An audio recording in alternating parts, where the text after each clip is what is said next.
김주영 작가와 함께하는 오늘의 문학 산책. 네이버 블로그 김종훈 작가님과의 대화. 다산 정약용의 다시 시작하는 자를 위한 조언. 내 나이 60, 나의 삶은 어리석게도 모두 잘못 생각하고 행동한 것에 대한 반성으로 지낸 세월이었다. 이제 지난 일을 모두 정리하고 다시 시작하고자 한다. 이제부터 빈틈없이 나를 닫고 실천하고 내가 진정으로 해야 할 것들을 생각하며 내게 주어진 삶을 다시 살아갈 생각이다. 다산은 이 구절을 18년 동안의 강진 유배 생활을 마친 후에 치열하게 썼다. 그 후 그가 남긴 삶의 가르침은 다음 5가지 조언으로 대신할 수 있다. 1. 언제나 본질을 먼저 파악하라. 나라를 망하게 하는 것은 외적의 침략에서 오는 것이 아니라 공직자의 부정부패에 의해 민심이 흔들리며 시작된다. 모든 것이 그렇다. 언제나 상황 그대로가 아닌 그 안에 숨겨진 이면을 바라볼 수 있어야 한다. 바라보고 또 바라보면 본질이 자신을 드러내는 순간을 만나게 된다. 2. 넓어지고 깊어져야 다른 시선을 만날 수 있다. 겸손은 사람을 머물게 하고 칭찬은 사람을 가깝게 한다. 마찬가지로 넓은 내면은 사람을 따르게 하고 깊은 내면은 사람을 감동시킨다. 바뀌지 않는 상대를 탓하지 말고 그런 수준에 도달하지 못한 자신의 현실을 바라보며 깨우쳐라. 다른 지점을 바라보고 싶다면 다른 시선으로 이동해야 한다. 3.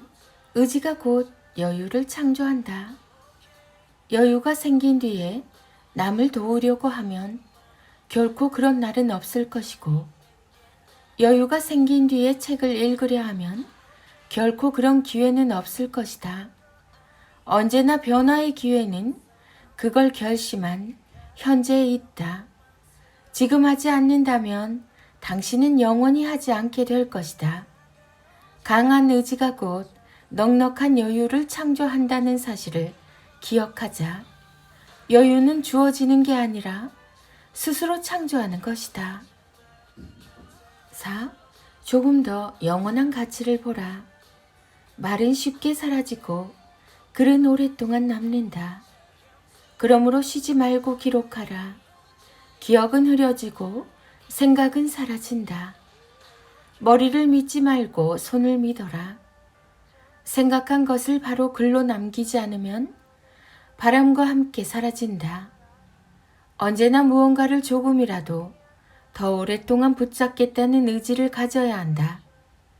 그게 당신의 시작을 빛나게 할 것이다. 5. 글을 읽지 않으면 세상도 읽히지 않는다. 세상은 왜 날 알아주지 않는 거야?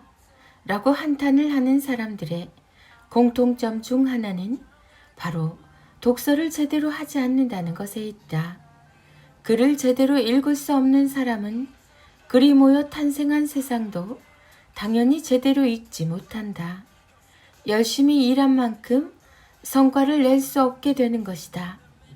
인간으로 하여금 짐승과 벌레의 부류를 벗어나 저 광대한 우주를 꿈꾸게 만드니 독서야말로 우리들이 끝없이 추구할 본분이다.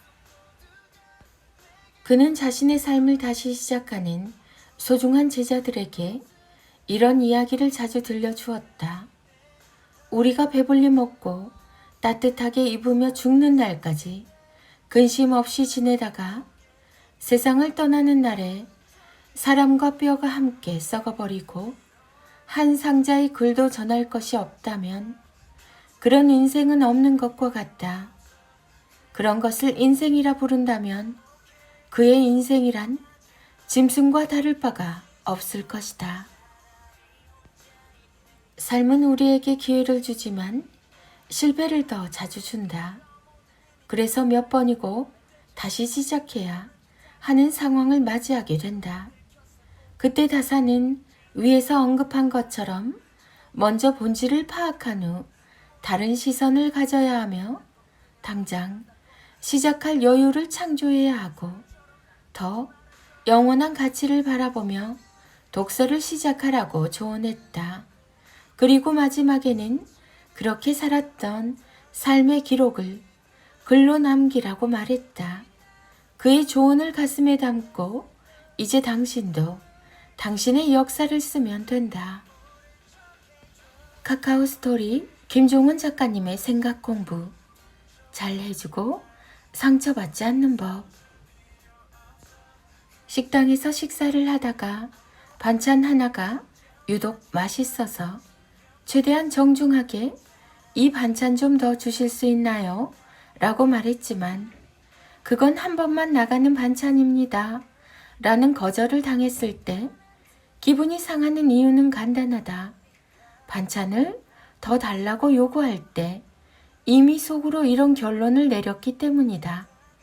당연히 추가 반찬이 가능하겠지?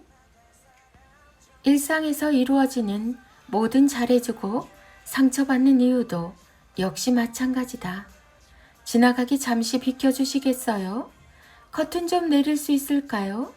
차 좀 잠깐 빼주시겠어요? 온갖 이런 정중한 요구에 상대가 예상대로 반응하지 않아 상처받는 이유는 그 말을 하기 전부터 당연히 그렇게 해줄 거라고 확신했기 때문이다. 잘 해주고 상처받지 않으려고 우리는 두 가지 중 하나를 선택한다. 1. 더 정중하기.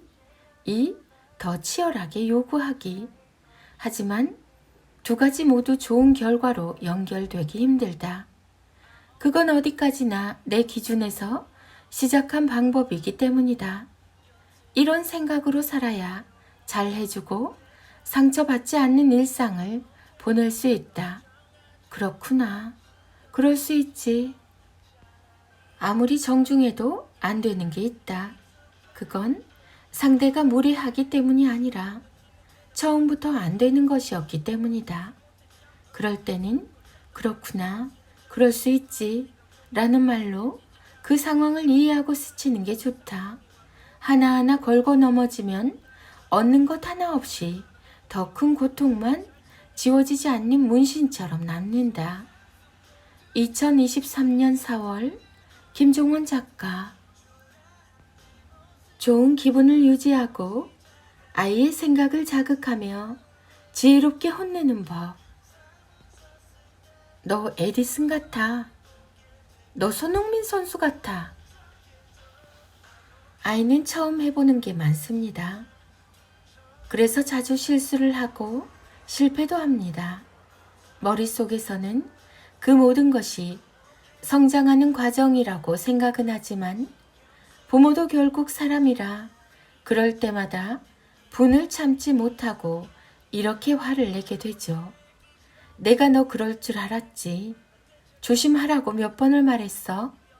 사실 이 정도면 많이 참고 나온 말이라고 할 수 있어요. 속은 정말 부글부글 끓고 있으니까요. 하지만 이런 최악의 순간도 아이 성장에 도움이 되는 좋은 계기로 활용할 수 있습니다. 아주 간단한 방법입니다.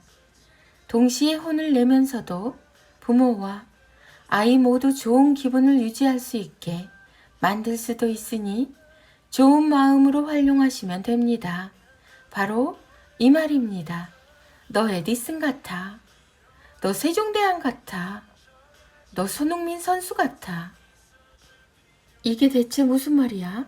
라고 생각하는 분들도 계실 겁니다. 설명하면 이렇습니다. 우리는 보통 위대하거나 유명인들의 좋은 부분만 알고 있지만 자세히 살펴보면 단점도 있다는 사실을 알게 됩니다.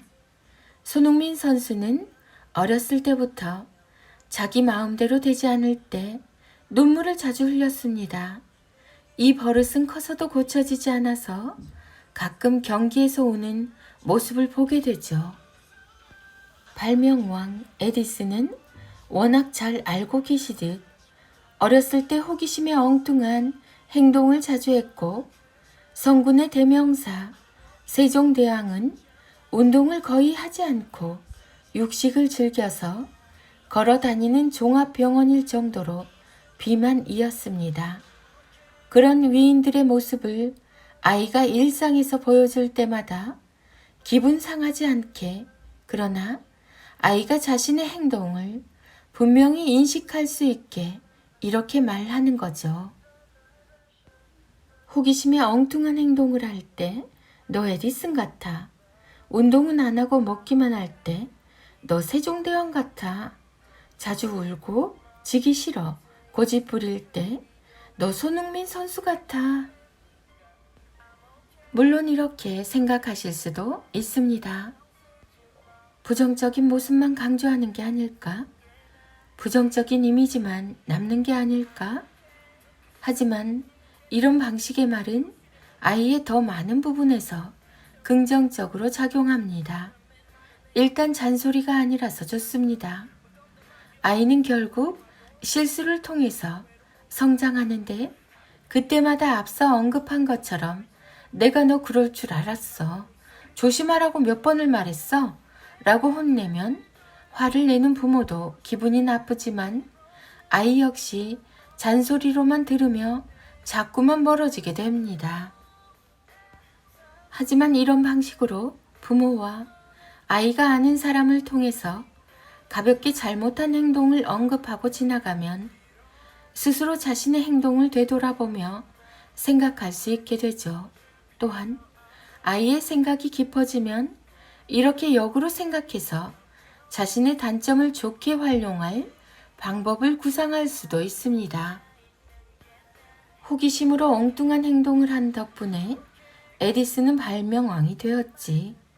지기 싫어하는 강한 고집 덕분에 손흥민은 최고 축구 선수가 되었지.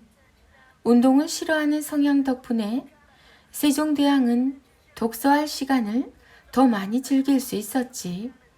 이때 세종대왕 부분을 언급하며 아이가 운동하지 않을 핑계로 사용할 수도 있습니다. 하지만 반대로 독서를 생각할 기회로 활용할 수도 있다는 사실을 기억해 주세요. 이렇게 생각하며 아이는 세상에 결코 나쁘기만 한 건 없다는 사실을 깨닫고 버릴 건 버리고 남길 건 남기면서 더 멋지게 성장하게 됩니다. 아이에게 생각할 기회를 주며 동시에 자신에게 있는 것들을 멋지게 활용할 수 있게 해주는 좋은 방법인 셈이죠. 아이를 혼내지 않고 키울 수는 없습니다. 하지만 잔소리로 그친다면 혼낸 의미가 없죠. 서로 기분 상하지 않게, 그러나 깊이 생각할 수 있게 하는 게 가장 효과적입니다. 띵컬 김종원 작가. 김종원 작가, 육아소통, 육아스타그램, 초등맘, 책 육아, 홈스쿨링, 7세, 8세, 9세, 말 공부, 에디슨, 손흥민, 세종대왕, 부모의 말. 아이들의 낭송이 이어집니다. 김종원 작가님의 일왕장 365 내 아이 성장 인력 할 수 있다고 생각한다고 모두 가능해지는 것은 아닙니다. 하지만 할 수 있다고 강하게 믿는 사람이 결국 해낼 가능성도 높습니다. 인생은 가능성을 높이는 게임입니다.